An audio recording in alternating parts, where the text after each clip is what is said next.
Lord. Amen. Amen. Leroy Mckenzie Jr. That's Leroy Mckenzie Jr. I am Kendell Lenice, and welcome to MT Jam, more than just a movie, where we break down classic Black films. You know, we deem if they're classic, right? We deem if they're classic by the amount of dialogue you know and you still use today. If you can recall dialogue and you ain't seen a movie in 5, 10, 15, 20, 30, 40, 50 years, then it's a classic, at least to us. And some of them we threw in there because, and you have to check to see the becauses, and you probably won't even know, because it might end up being your favorite movie. So I guarantee you that for the 34 shows we've done, I guarantee you one of your favorite movies has been covered. Now, Leroy and I break down classic Black films the only way we know how to do it, with our opinion, our, I don't want to say critiques, because we don't really critique them. We talk about life issues with them, and we refer them to everyday life. And, you know, some of them might have critiques because Leroy was not feeling Baptist. So that was a critique. So I guess we do. I guess we do a little critiquing, but it's all in fun. And I love the fact that we can just talk about these movies and celebrate these Black phenomenal movies. So this month is, what month is this, Leroy? This is National Women's Small Business Month. Yep. So we decided to spotlight women. I didn't know about it till I saw somebody had posted about it. It's like, so many months for everything. You know, so I thought it was.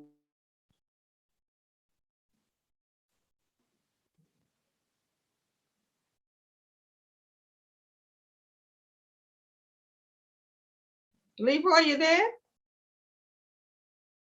Are you there? Are you there? Those that are behind the camera. And doing some phenomenal things, and I think who we're highlighting tonight is phenomenal. Y'all wait till we go over this young lady's catalog. Yes. And her credentials. You know what I'm saying? Yes. So we decided this month, to spice it up and switch it up a little bit, right? So we've done, in the summer, we did a month dedicated to Spike Lee. We did a month dedicated to Halle Berry. We did a month dedicated to Eddie Murphy, just to throw some spice in and switch it up a little bit and talk about these different things. So since it's the Women's Month, National Small Business Month, Leroy was like, well, we should do women. Okay, a man after my own heart. We're going to talk about some women. So, but we wanted to switch it up. So we did Ruth Carter, Academy Award winning costume designer Ruth Carter. If you don't know who she is, you better watch the show. And then last week we did Angela Bassett. And today we are paying homage to legendary casting director Robbie Reed. Now, Robbie Reed got her start, as a lot of people, like Ruth Carter got her start. Halle Berry got her start. Martin Lawrence got his start. We can go on and on and on. All of the careers that Mr. Sheldon Spike Lee has done for Black folks. So Robbie Reed got her start with Spike Lee 30 years ago in 1988 when she did School Days. That was her very first film she casted. And casting, you guys know what casting is. Who's going to be in the movie? I think this person will be great for this role. I think Tisha Campbell will be great for this role. I think Juan Carlos Esposito will be great, perfect in this role. Lawrence Fishburne. She cast the show, cast the movie. So Leroy and I, earlier before we started, were like, did you see how many movies she casted? Let me name some, just to name a few. We have wait a minute before you start. Her catalog is so long. They broke it down into the 2000s, the 80s, and the 90s. That's how long she's been around. Yes, 30 years. So let me just name, because I ain't even fully even introduce Leroy yet. So I try to switch it around and introduce him first because I knew I was going to be speaking for a minute, just naming her gigs. So let's start. She started with School Days, and then we got, all of Spike Lee, Do the Right Thing, School Days, Jungle Fever, Poetic Justice, The Best Man, Soul Food for Color Girls, Love Jones, Set It Off. She even did some television. My favorite show, Girlfriends. She did Living Color. I mean, it's so many different. We would be here all day. So we say all that to say she ain't new to this. She's true to this. Now, Leroy, I got a story before we even get started. I got a story. So probably in the 80s or maybe early 90s, I sent Robbie Reed a letter. Did you? Okay. Yeah, well, there wasn't no email. It wasn't no email.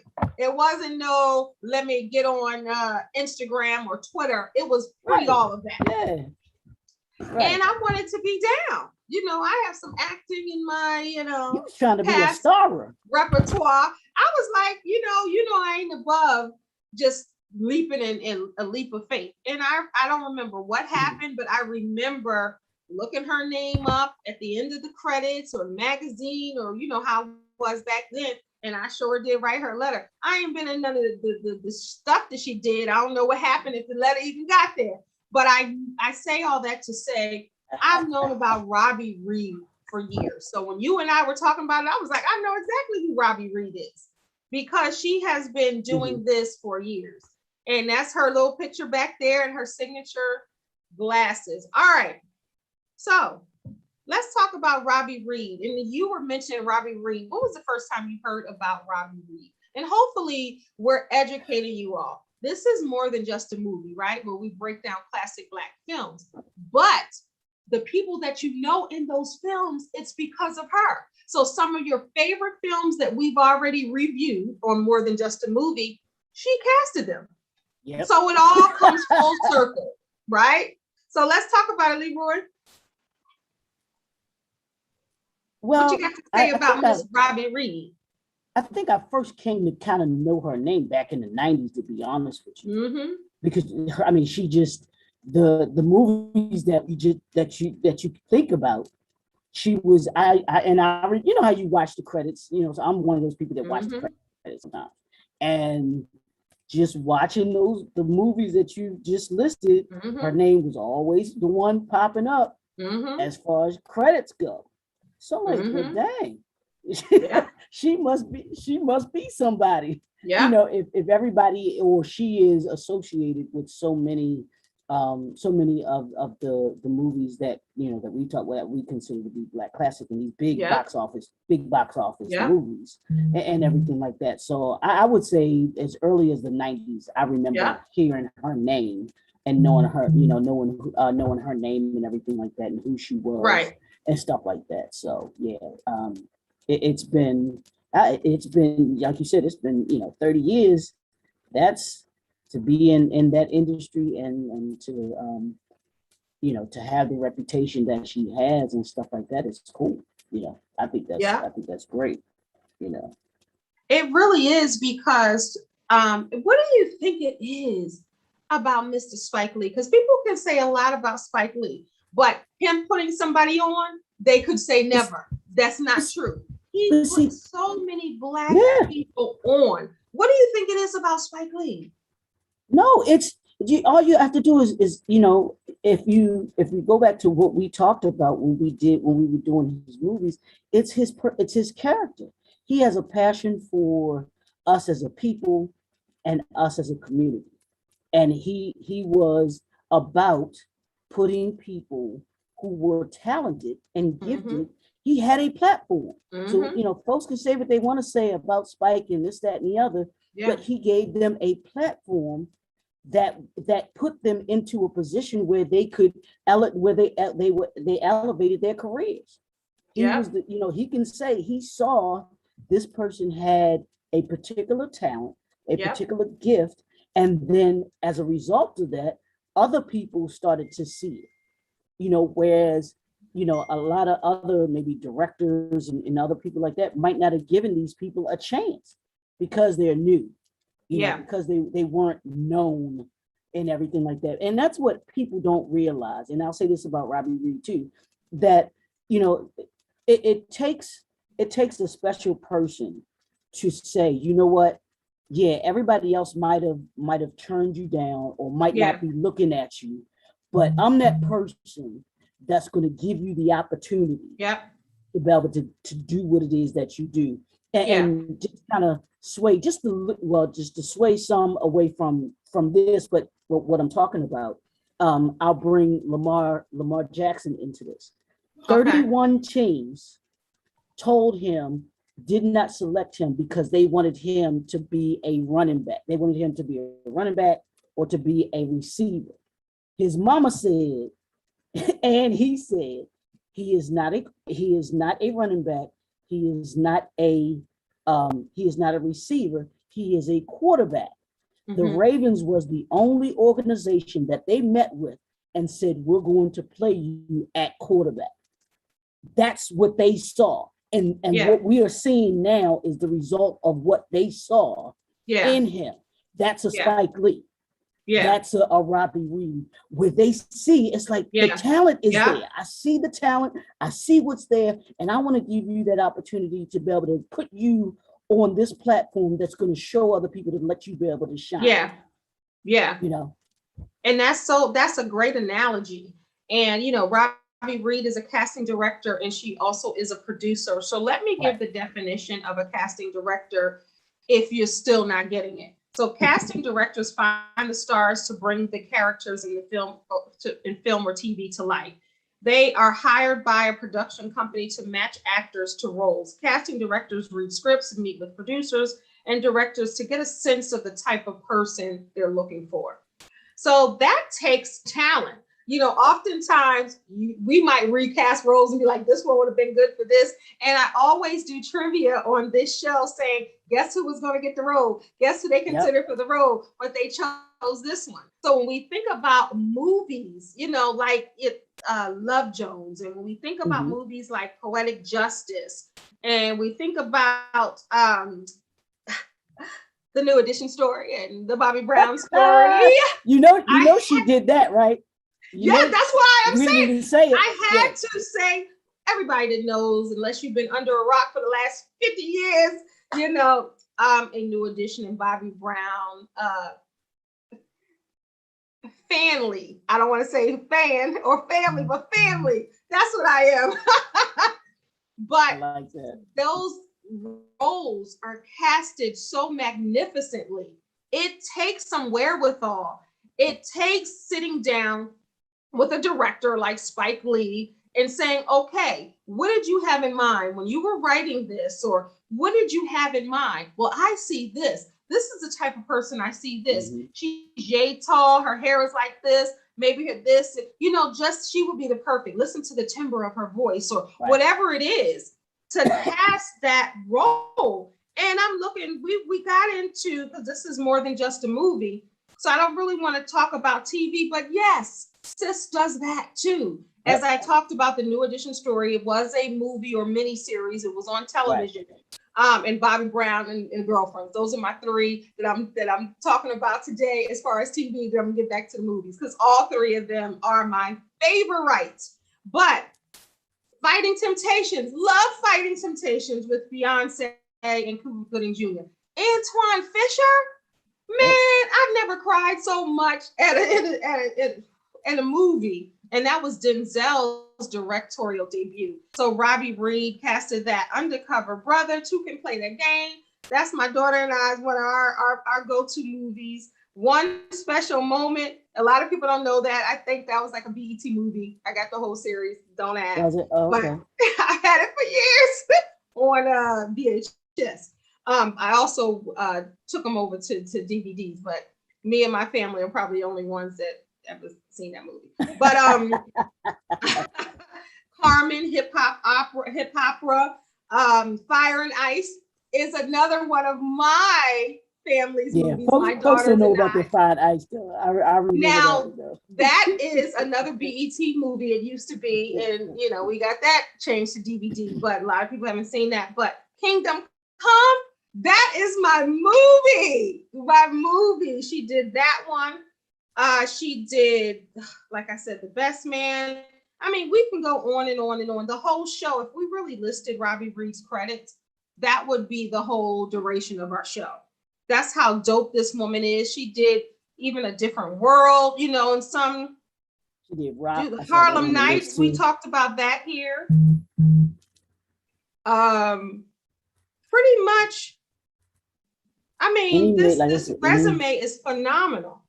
Yeah. So how could we not dedicate a show to Miss Robbie Reed? Yeah. Because of her, some of our favorite characters have come to life, right, Leroy? Absolutely. Give them some of the names that she put on. You go for it. I see. Go for it. No, I thought you had the list there. Because I don't think I have the list. Wait a minute. I know one of them was Halle Berry. Yeah. She casted her in Spike Lee's, Spike Lee's new movie. I don't have it in front of me. But all the ones that Spike Lee introduced. Yeah. Think about it. The ones that we talk about Spike breaking careers. Yep. Robbie Reed is equally significant in that. Exactly. Because they did that together. Yeah, because you think about Do the Right Thing, you always talk about Martin Lawrence. What's some of the other ones? Any of the Spike Lee movies she put any of those, and everything like that. So it's just, I was looking at this list. I was like, wow. Yeah. Wow. I'm like, you can't. This resume. She don't have to do another thing.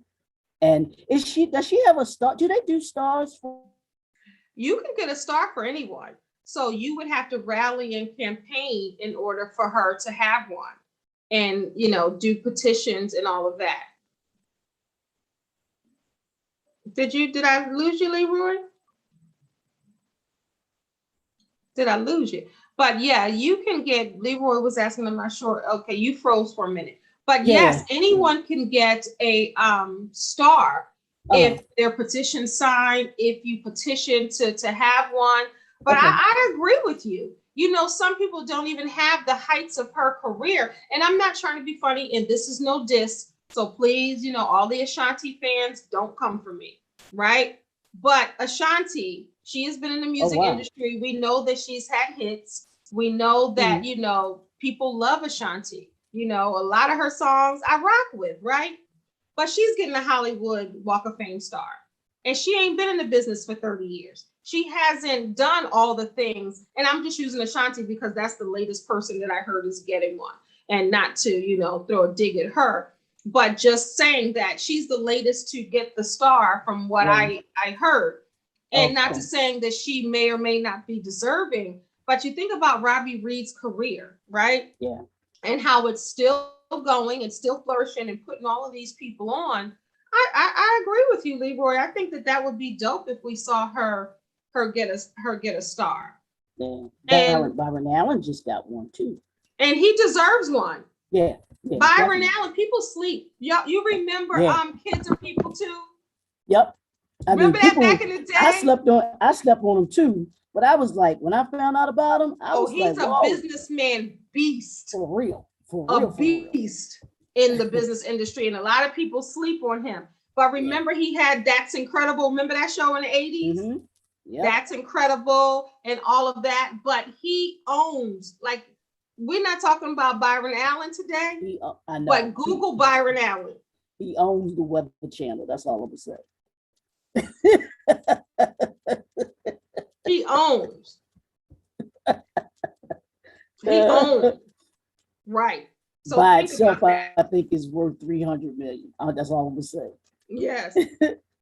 he ain't no joke. I'm looking at Robbie Reed's Instagram, and you got the who's who on here with her. She knows everybody, and exactly. Rightfully so.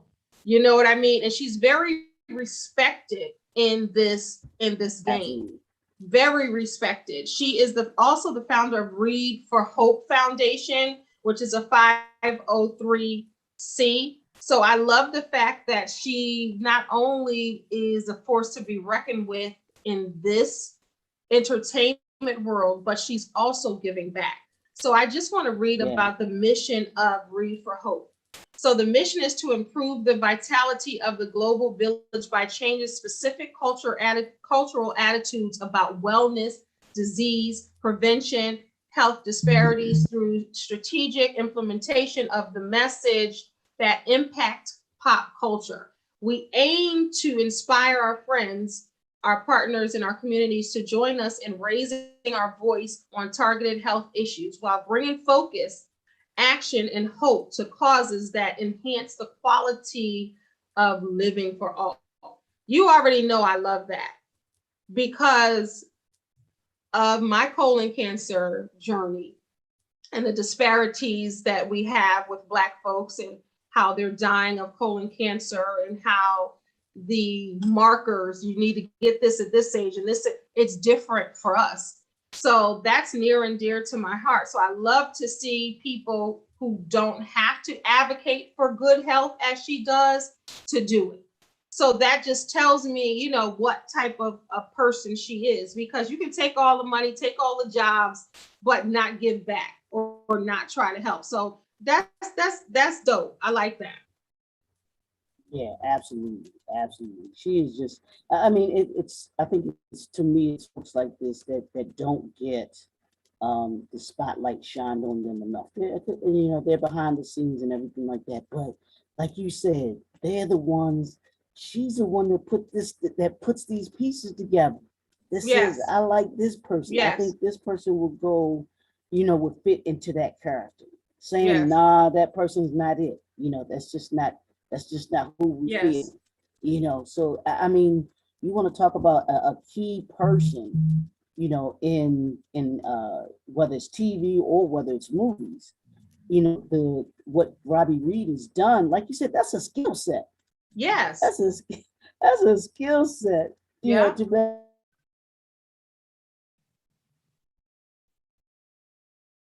Absolutely. Absolutely. I just think that's crazy. So I got right here what you asked for, Leroy. Whose career did she start in the film game? Okay. Well, I have it right here, darling. Let's talk about Beyonce Knowles for Fighting Temptations, and before that, Carmen Hip Opera. Remember they did the remake, the hip hop make of Carmen, Dorothy Dandridge's character. So she cast her in that. Halle Berry, as you said, Rosie Perez, duh. And she also casted the directorial debuts for Denzel Washington, Eddie Murphy, and Regina King. She casted the directorial debuts for Denzel Washington, Eddie Murphy, and Regina King. I mean, they ain't those are three high in the food chain actors / directors. You know how what was the lady's name? I always forget her name. The one that we talked about not last week, because that was Angela Bassett. Ruth Carter. Ruth E. Carter. You know how they was like, Ruth E. Carter, how much you need, here's the check, just go right in the amount you need. This is the same way that Robbie Reed gets trust her. Gets talked about. All right, Robbie, who you want? Who you got in mind for this? They're trusting her. Exactly. They're trusting her. That's how much I believe. They believe in her. They trust her her ability to be able to see characters and everything like that. I'm just like they trust her. So this was an interview from the Hollywood Reporter, and they were interviewing Robbie Reed. So I just want to share some things because they asked her about her journey to casting. So I want to read this. She said, I knew from the age of 15 that I wanted to be a casting director. I was exposed to the industry early on, having grown up in Los Angeles. By the way, she was on Soul Train too. I don't know if they're gonna talk about this, but she was at the Scramble No, board I with didn't Soul see Train. that. I seen the old Oh, thing okay. like maybe last year or 2 years. I was like, it was Soul Train had like a remember type thing. So they had the people here and now. And they showed when Vivica Fox was on it, and they showed Did she different cast things. the show? What's the show that was about Soul Train? So was it Soul America? Oh, American Soul with Don Cornelius. His story, American Soul. We never freeze up, and Leroy's freezing up, but we're gonna keep going. I know. American Soul. Yeah. Did she cast that one too? I know, right? She might have. You know what? That would have been full circle. So let me read. So at 15, she wanted to be a casting director. She was exposed to the industry early on, and having grown up in Los Angeles, she said her brother was a child actor, and she would accompany him to auditions. One day, she says, I just asked the receptionist who my brother was going to see behind the closed door. And she said, oh, that's the casting director. And I said, oh, well, what does a casting director do? She explained it to her, and the light bulb went off, she says. Up to that point, I was an avid reader, but could not get through a book before putting actors in the place of characters I was reading about. How dope is that?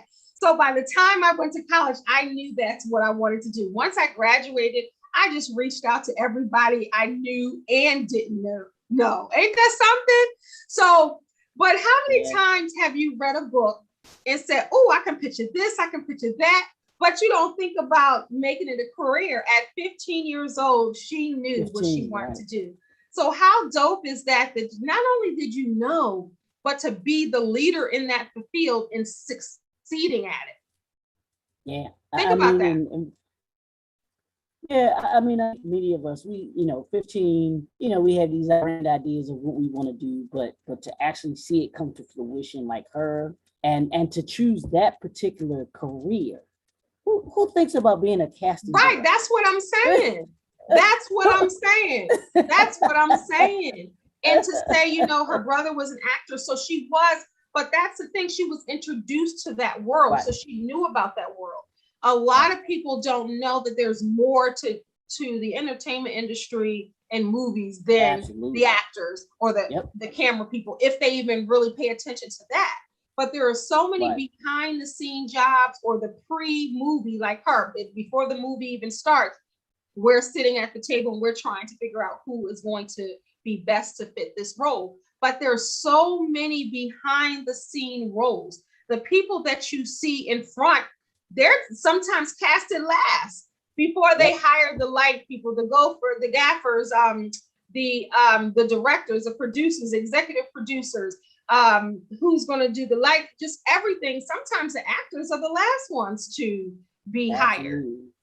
So it takes more than just the actor saying their lines. You got the writer, you got the director, the producers. So I found this interesting. They asked her, the Hollywood Reporter said, were there any moments you really had to fight hard to get a certain actor cast? So she said, there's a lot of those. I can say in each instance, they have paid off. In Living Color, for example, I did the pilot, and I can think of a couple folks who we ended up casting who weren't your typical choice. They weren't stand-up comedians. They were actors, really. They were able to do the characters and that it's what they were looking for. So getting really behind those choices and supporting those reasons why, going into that direction made sense for the long haul. So that's someone who's like, okay, we're not going to go with the obvious choice. We can go with a lot of comedians, but no, we're going to go with some actors who have comedic timing. Most people would have gone that route, the basic route. Well, it's a comedy, so let me hire comedians. And she did it. So let me see. Let's see what else. What other question I want to. I love this. They said, what are you seeing right now in the industry that inspires you? And she said, diversity and storytelling and the voices that we're hearing. I just think there really is an appetite and welcoming for all stories being told. And she said that excites her. I just think it's awesome. It's awesome when she said that they're talking about, I'm going to read this too, because I think this is important, because a lot of people see a success story, right? But they don't see the struggle behind it. And they think that it's always been gravy. So they ask her, you said that early in your career, you felt a bit stuck. Can you talk more about that? And how did your mindset shift? As a life coach, I love stuff like this. She says, certainly, when I came along, there was a lot of opportunities for actors of color, writers, producers, directors, content creators. It just seemed like the natural thing that each project that came up with had a Black cast. Oh, let's call Robbie Reed, she said, because it was a Black cast. So I got a lot of those projects. She said, but I remember always saying, I'm a casting director. I know talent. I believe I had an eye for talent and was born with a gift. And it is a gift. It is a gift. So I happen to remember just just talking to my agent, making suggestions for other projects. She said, I got a few of them, but I didn't get the meetings like my counterparts were getting. We talk about that often. She says, at one point, it just felt frustrated to me. I was frustrated because I felt like I was being judged and pigeonholed by the nature of who I was. After a while, I was like, this is a beautiful thing. I'm certainly doing what I love to do. I don't take it for granted at any time, even to this day, that my job, I still love 30 plus years later. She said, I'm making a really good living at it. I bet she is. And I'm making a difference. I bet she is. I didn't just kind of settle and go. She said, well, this is it. But I took it as an opportunity to really make a difference and a mark and pay the industry in a way that can continue long after me. I think that's dope. Yeah, I mean, that's, to me, I can see why she's connected, or why Spike connected to her. You know what I'm saying? That very thing. And then to build the career that she's built in, in that particular industry and everything like that. Yeah. So, and to see her giving back and wanting to make, put other people on in such a way that they build their careers, they're able to go on and build their careers from what they do. And it all boils down to relationships, because you think about that. Think about those movies that we just listed and how many of the actors work together. Yeah. That's Robbie Reed saying, hey, let me give so-and-so a call. I got a role. And they work well together. So as I'm about to show you, she was on the red carpet for American Soul's premiere, but I was trying to find to see if she casted it. But I have to show I don't think she did. I have now. Some people, it's going to show a before and after, but I want to show you when she was on Soul Train. Oh, okay. Rapunzel was bored of waiting for Prince to come and save her, so she ordered a ladder with fire one day delivery. I'm Robbie Reed, and I was a Soul Train dancer from 1974 to 1979.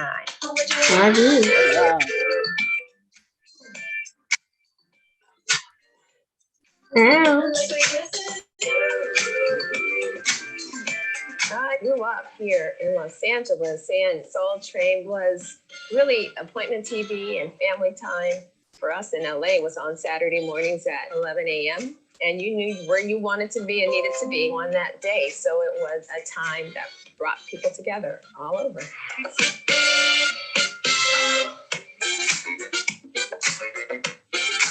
I got on Soul Train because a friend of mine told me about it. And a friend had told her and said, hey, they're auditioning dancers for Soul Train. You want to do it? I said, yeah, but I didn't have a partner. So she was like, oh, well, my friend's younger brother can dance, so he can be your partner. I just remember it being a room full of a lot of young people, teenagers, and we danced in groups. And then the groups got smaller and smaller and smaller. We were kind of left dancing and just having fun. I just remember having a lot of fun.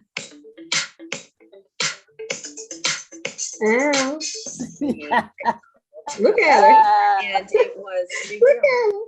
It was a big deal because everybody watched it. We have relatives back east, so they would get the feed and they would call and say, we saw Robin on TV. Then we'd be there watching it. Oh, there I go. My brother, who was a commercial actor, and I was a Soul Train dancer, and we were celebrities. Oh, wow. Dancing on Soul Train, there were definitely rules. We had to have our hair done because it was sponsored by Johnson Products. So our hair had to be styled. We got to wear jeans on specific days. When we got there, we had to stay the whole time. We couldn't just come and go. When my friends and I were there, we were young, so we had to have a chaperone. And my father was the chaperone, and he loved it. He would come and he would sit the entire time, all day Saturday, all day Sunday. Everybody knew him. Arthur Reed, Mr. Reed. I didn't have a real look, no. I was just happy to be there. I remember one particular look where it was a jeans day, and I had on a pair of patched jeans, bell bottoms, and a long sleeve blue shirt that had studs on it, rhinestones, and it said stuff. And I remember going down the Soul Train line, and the people were like saying, "Come on, Stuff, do it, Stuff."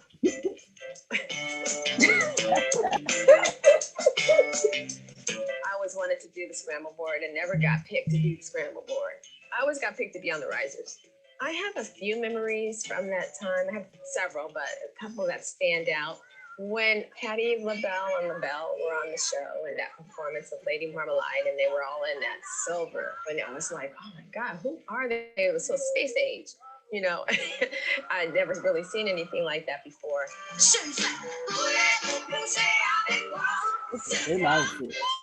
I remember the time we all complained about the fried chicken. We were tired of fried chicken, and we said we would really like something different.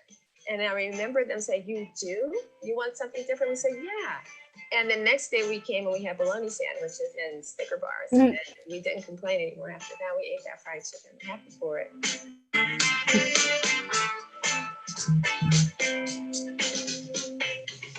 I stopped dancing on Soul Train really because I was away at school.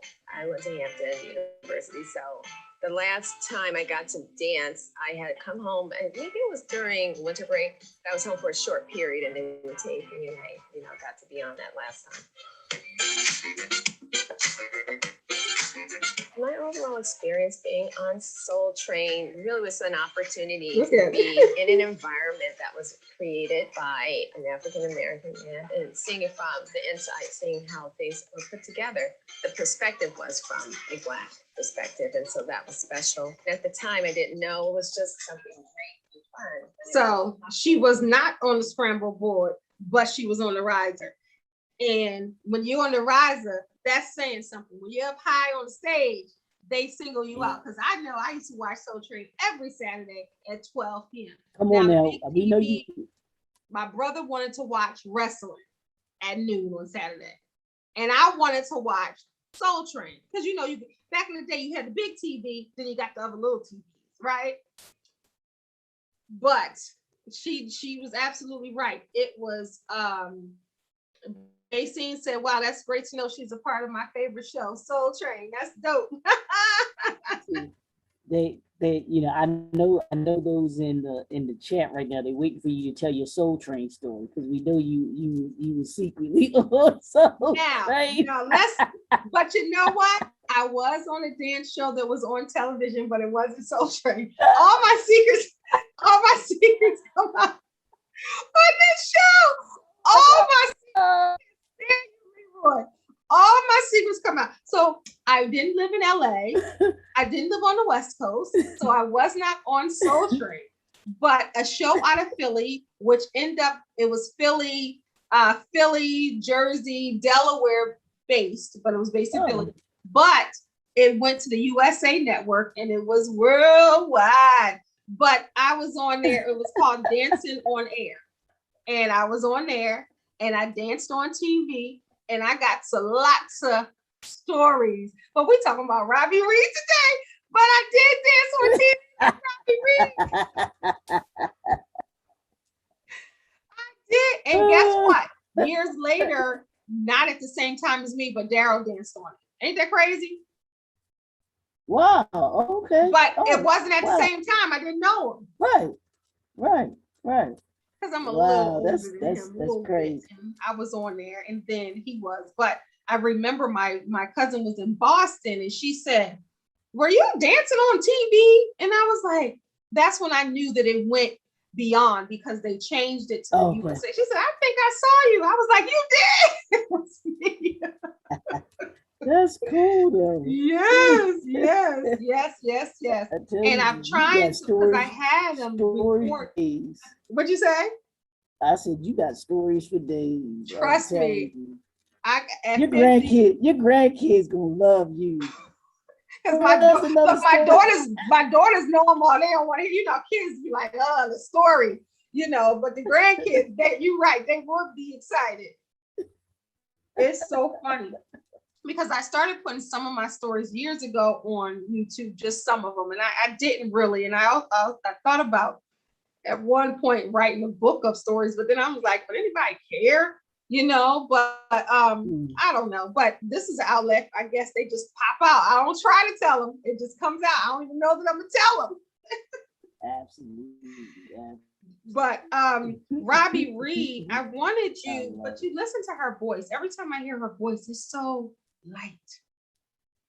It's so. Did you hear it? Can you hear me, Leroy? Yeah. No, I can't hear it. I can't hear. Can you hear me? Oh, but she Yeah, talks I can hear you fine. Yeah, but a lot of people, when I'm looking at some of her red carpets and her honors, she's had so many different honors, being, been honored with from so many different organizations about the work that she does. And I love that because oftentimes we are honoring just the people we see in front of the camera. And again, not really acknowledging the people who are, making some of these great movies happen.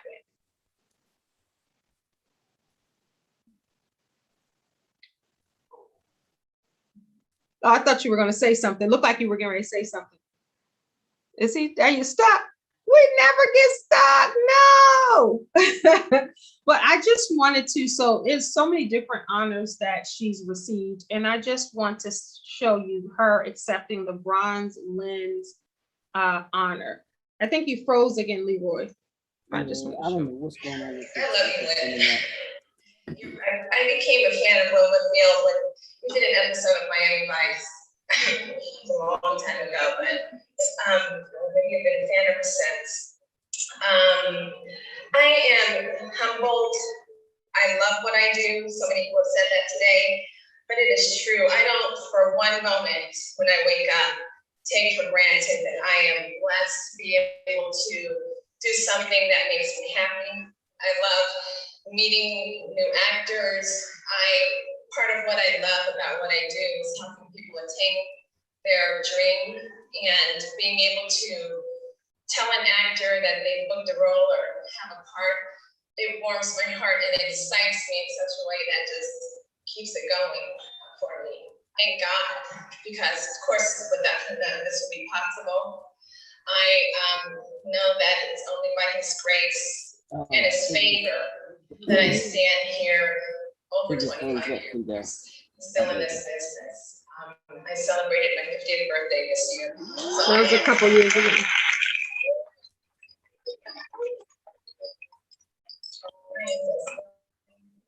I love what I do. I have a lot of people to thank. I thank my mom and dad who are in LA, and my great kids now in the summer, my sisters who are here today, Donna and Allison, my love. Thank you for coming. I really appreciate it. My sorors, thank you for your support. Thank you, Cheryl and Deidre. I wanted to say she's been honored so many different times, and I wanted just to show a clip because you don't make it in a career this long without humility and without thanking God. You know what I mean? And know where this comes from. And the fact that she says she loves making other people's dreams come true is really a testament to who she is. Now, do we know her personally? No, but we know her work. And I listened for keywords and things that she said. What out of there did you take? Because I took humility. I took that she cares about other people's dreams and that she gave God the glory. Yeah, absolutely. We didn't mention this, but I'm gonna mention it now that She is the HBCU graduate, Of course. Hampton University. Woo-woo. HU. So that goes to show you that some of the most phenomenal people have graduated from HBCUs. Did we talk about that last week too, right? Yeah, I think we did. I think we did as well. And she's a Delta too, for the ladies out there that, you know, she's a Delta. So I got my red on for her. They claiming that, you know, but it's just, you know, like you said, to last 30 years plus in an industry that chews people up and spits them out like it's nothing, you know. Yeah. To have that longevity, to have that respect. That's the one thing I guarantee you, that if you would have asked those actors, actresses, directors, and everything like that, even the studios, to describe Robbie Reed in one word, I'd say respect. They have the utmost respect for her, and the things that she's done, and what she's doing. Like you said, other than being humble. And those kind of people, you don't, you know, you don't. I want to say that I hate to say this, that's the exception versus the rule. That should be the rule versus the exception. You know what I'm saying? Where you have people who have character, who look out for other people, as opposed to, because Hollywood is a selfish town. You know, people can say what they want to say. You're right. It's a selfish town. So to have someone that says that they want to, they love to be able to help other people to be able to become and do what they do. I think that speaks volumes for the person that she is and the character that she has. So just imagine. Oh, Basine says in the chat, she would love to be in the mind of my story. She would love to hear some more stories. Well, you watch this all the time. You hear a little piece of me every single time. I don't even try. They see, you know, she ain't trying to divulge that information. She got them in her vault. You know what I'm saying?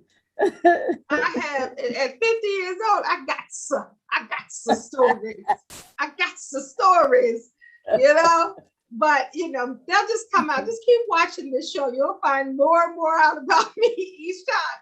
I don't know what it is about my brother Leroy Mckenzie Jr. in this show, but it brings out all the stories. So now it's the running joke. I got a story for every episode. So Robbie Reed, did I mention she's the first African American to be nominated and win an Emmy for casting? An Emmy. So Spike, Ruth Carter was the first African American woman work with Spike. Now we have Robbie Reed, who won an Emmy for casting. Right. The only one who has ever won a Emmy for casting. Yeah, she did that. Basine said, put it in a book so they read about my story. I guess that is tea. So some tea I have to sit down and arrange some of the things, the book of stories. But yeah, let's talk about that. I have Leroy do the forward. And basically, you can put a quote in the book. I'm a witness. She got the stories. Oh, wow. And just think about though what Robbie Reed said, and then we're going to come to a close. But just think about what she said, that she loves the look on someone's face or the voice when she tells them they're casted. So think about that actor, maybe that new actor like Halle Berry or Beyonce, where you say, you know what, we saw 99,000 people, but we want you. Just imagine the joy that she gives people, because you ain't auditioning for a movie and not wanting to get it. Like, you want this role. And people know that the actor's role business is a hard road to travel. There are a lot of amazing actors, like my old prom date who was on the Cosby Show and Lean on Me, but we'll talk about that. See, I got to put it in. But he's been stories. See what I'm saying? But I say that to say he's been acting as long as we were teenagers. And he has been on like So- Martin, he's been on the Cosby Show, he's been on like different commercials and Lean on Me, but he hasn't been on a lot of stuff. And he's been hitting that pavement for years. So I use him as an example, and so many, he's not alone. There's so many people that go to Hollywood to pursue their dream, and they don't ever get one role. So you're lucky, you're blessed if you get 3 roles or 4 roles or something that we recognize. So just imagine that one role that's going to change the trajectory of their career. Think about Halle Berry. She was she was trying to act, she was modeling, you know, in the models world, you're living with this person, that person, you're trying to, you know, go out there on your dream, and you don't have money, but you're steadfast on your dream. Just imagine the life that's changed when you get a Spike Lee film or this next role here. Just think about the trajectory of your life. So she is really, you know, giving people. So I love the fact that she thanks God, and, you know, to God be the glory, because now she's passing it on to someone, and that's changing someone's life, getting a role. Imagine pounding the pavement for 15 years, and then you run into Robbie Reed. I know, right? That role. That's why I wrote her. You know, I mean, you said that's why you what? I'm sorry. No, I didn't hear you. Froze. That's why I wrote her a letter in the 90s. Oh, absolutely. I try to have my life changed. I mean, she has definitely changed folks' lives. And the only thing that I was disappointed in reading, and I say this, you know, and then we can talk a little bit about this before we go, was she is right now, she is the vice president of talent and casting for original programming at Black Entertainment Television, BET, where she oversees talent and casting for scripted and non-scripted shows. And the reason I'm saying the only thing that disappointed me about it is, you know me, Robbie Reed has made tons of money, and she doesn't need to be working for BET. I'm sorry. You know, I think that she has eclipsed. Huh? What does she want? I think she is, and this is National Women's Small Business Month. Robbie Reed, her own agency, and maybe it's through her own agency, I don't know, but I'm like, that's you ain't got no bosses, you know, you are a boss. Robbie Reed is a boss. BOSS, say it, you are a boss, you know what I'm saying? And I was like, wow, she's back working with BET and everything like that. And I was just like, wow. I was like, okay. I was like, yeah, I just would have loved to have read about her having her own casting agency, that she has other people going out and teaching them what she still does that though. I think she still does that. I do. I remember reading something. I know she giving back in different ways, but I'm glad that she is the vice president of talent and casting over at BET, because New Edition story was at BET and the Bobby Brown story is at BET, and that casting was superb. Oh, absolutely. Now, if she was not there, we could have been getting the Lifetime movie casting, where they had light-skinned Bobby Brown. And he looked crazy, and then the wig was all like this, and that, you know, Lifetime did the Whitney Houston. Come on, think about some of the casting on Lifetime. Definitely right about that. She gave quality, because those new guys thought that they were really New Edition and Bobby Brown. That's how well it was casted. The young people think of them opposed to New Edition, and they think of Woody instead of Bobby Brown. So I'm glad she was over there at BET, and Basine can agree with me, I'm sure, on this, because that casting, come on, Leroy, that casting was superb. No, I totally agree with you there. I totally agree. So had she not been there, we could have had, we could have had Christopher Williams playing Bobby Brown. I know, right? Think about That's it. true. You know, because some people just think, oh, they're talented, put them in a role. And like, no. No. Albie Shore, I love Albie Shore, but he can't play Bobby Brown. But that's how they be doing. I'm like, you know, and I don't like that either. So I like the fact that Robbie Reed, you know, I often talked about colorism in the panel I did on YouTube.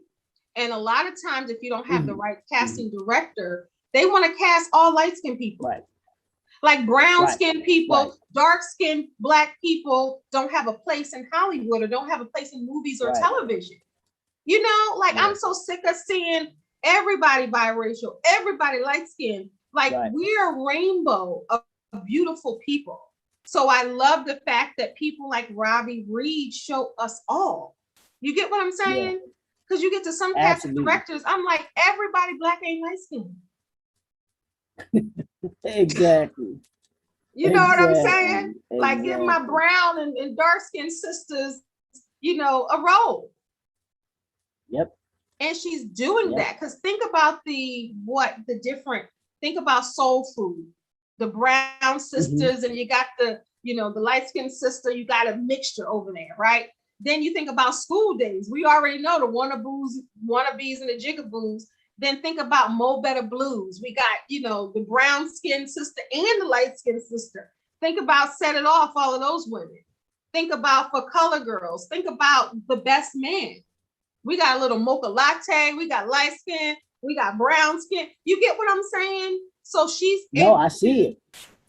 Balance it out because, you know, no disrespect, you know, like they say, we all Black when we get pulled over by the cops. But we need to see us in different lights because we know some beautiful brown skinned men and women, dark skin, dark as a street, or as light as a piece of paper. We have that whole scale, and I want to see it all.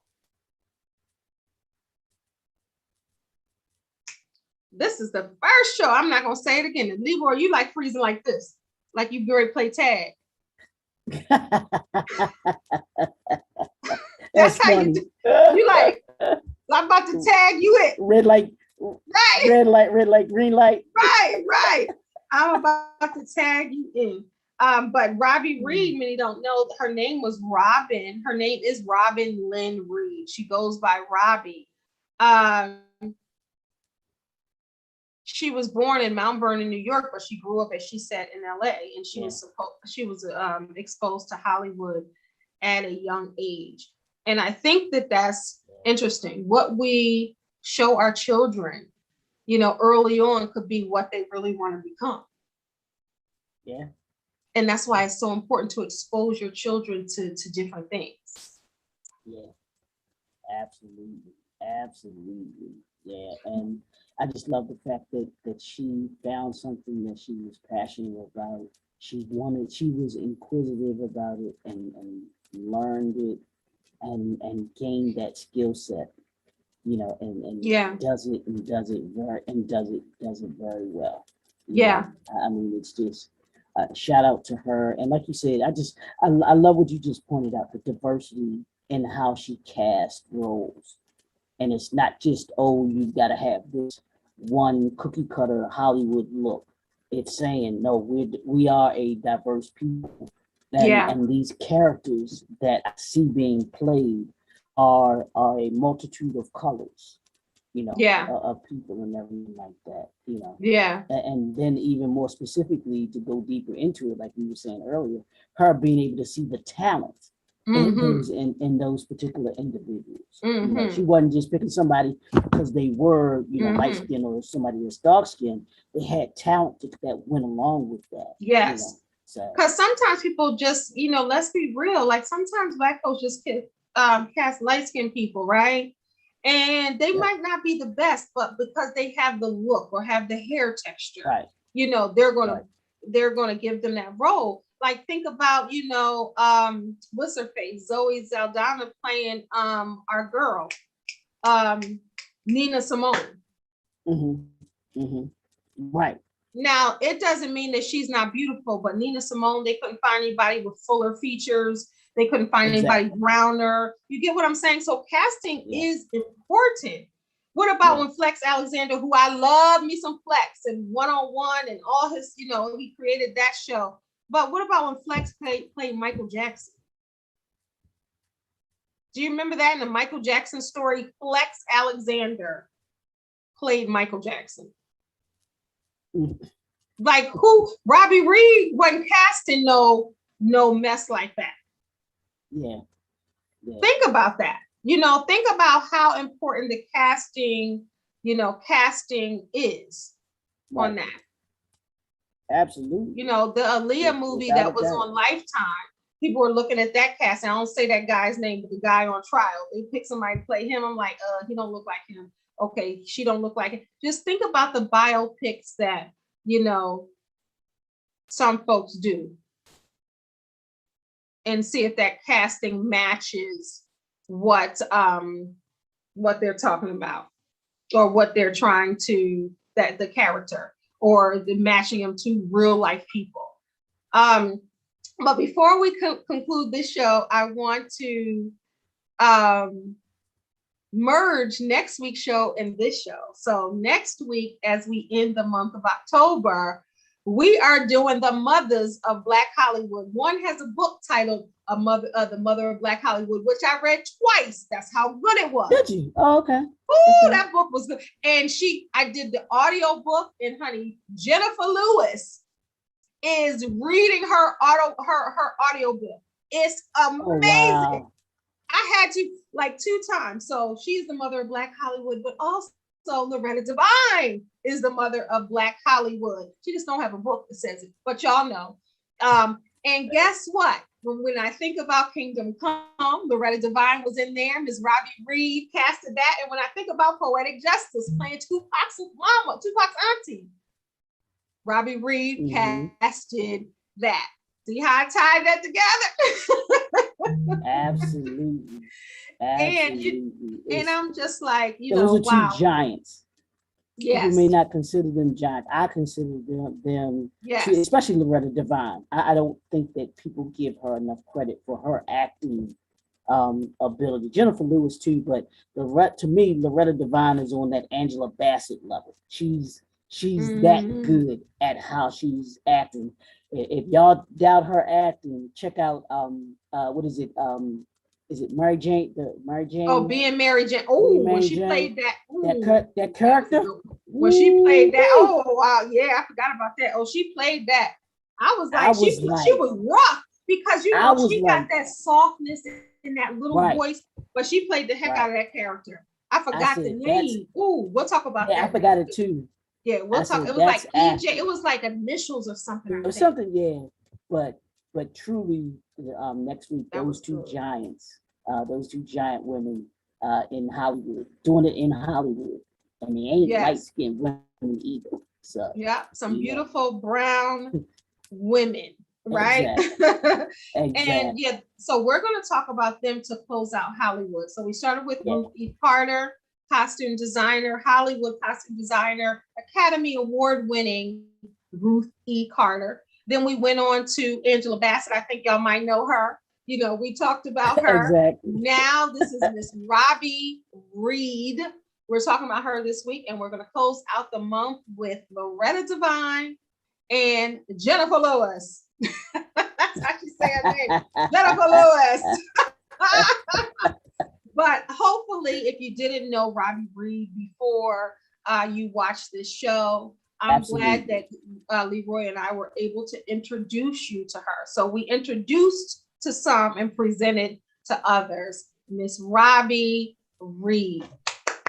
And if you don't know her, you certainly know the movies that she's casted. So absolutely, I don't think there's too many of those movies that we listed that folks don't know or haven't seen. So absolutely, and we did most of them. Harlem Nights, we did that one here on this show. We did Do the Right Thing on this show. We did School Days. We did Jungle Fever. We did Love Jones. We did so many. Oh, she did Woo with Jada. That's my movie. It's silly. we did that. Yeah, we did a lot of the movies that she did. Yeah. So we pay homage and we celebrate Miss Robbie Absolutely. Reed today. Miss Robbie Reed, if you ever see this, we're thankful for your Yep. huge contribution to some of our favorite movies, because we couldn't do a show like this without your contribution in casting the right people. And thank you personally for casting the New Edition story. Thank you for casting Bobby Brown's story. Thank you for casting Girlfriends, being a part in some of my favorite movies and television shows. Leroy, you want to say anything before we close out? No, I'll just say thank you, Miss Robbie Reed, for not only the gift for using it and bringing us some of our most memorable characters and memorable people that you have put into these roles. We just thank you for being a part of that industry to give us a voice. So I thank you for using your voice to give other people their voice. Yes. We appreciate you and everything else that goes along with all of the accolades that she has received and an artist. Give that woman a star in Hollywood too. And thank you for making people's dreams come true. You'll be forever lasting in their mind. They'll say, Robbie Reed casted me for this part. Thank you, everybody, for watching MT Jam, more than just a movie where we break down classic Black films. Today, we introduced or reintroduced Miss Robbie Reed to you all. If you want to learn more about Robbie Reed, definitely go to her website. And if you want to contribute to what she's doing, definitely go over there. I want to make sure I have the right website for her. Give me 1 second for her organization. Give me 1 second. I just want to make sure if you're going to go on over there, because she's changing the lives and getting people where it is Reed, REED, for FOR, Hope. Robbie Reed for Hope.org. So go on over there and check out and see if you can help her any way you can and pass the word along about advocating for good health. Y'all know I'm all about that, trying to spread the word about colon cancer and colon cancer awareness. Thank you, everybody, for watching. God bless. Peace. Bye, Leroy. This is MT Jams every Thursday at 7 p.m. Eastern Standard Time. Hit that subscribe bye, guys. button. Wait. What do the people got to do, Leroy, before we end this show? Let's rewind.